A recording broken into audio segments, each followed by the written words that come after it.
Birdlight is a book on creativity for people in all walks of life.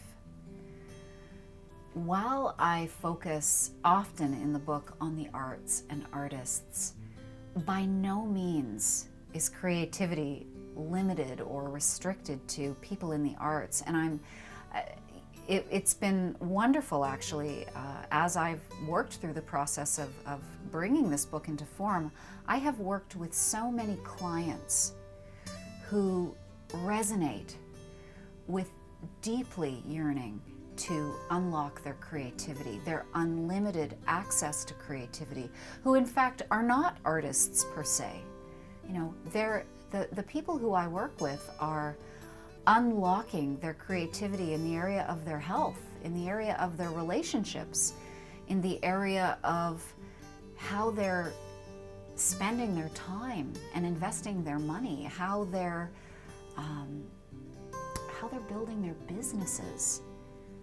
So while this book, I confess, I originally wrote it thinking I want to write a book that I would have loved to read as a young artist. But really this is a book for anyone who is feeling that yearning. We talk about in dream building work, listening to a key signal. I like to think of it as an internal GPS. When we feel longing and discontent in our life, that's a signal to us, and it's actually pointing us in the direction of our joy. But we can't get there if we don't heed it, if we don't listen to it.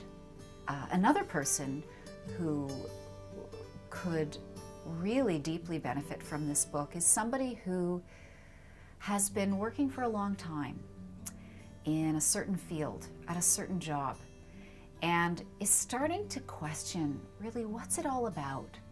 You know, is it really about me doing the same thing for another 10 or 15 years?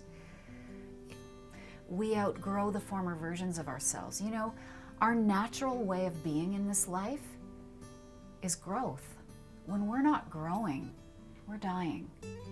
And there are a lot of people going through the motions on a daily basis. It may be in their vocation. It may be in relationships. There can be lots of ways that we set up patterns where we kind of just become enmeshed in them and we no longer question them. And apathy can set in and it can feel deadening. When we go long enough with a suppressed desire, knowing that there is a calling that we're not listening to, knowing that that call was loud and clear in our childhood, and we tucked it away for all kinds of good, tidy, practical reasons. When we go long enough, either that call is going to be heeded, it's going to rise up and be loud enough that we're actually going to take that risk and listen to it, or it's going to symptomize. And unfortunately, in a lot of people, you know, those unsung songs, they symptomize. Our lives here are short, and they can be really beautiful, and they can be really sweet, and they feel best when we're living in alignment with the truth of who we are and who we feel called to be. So this book is absolutely designed to serve anybody who is feeling like heeding that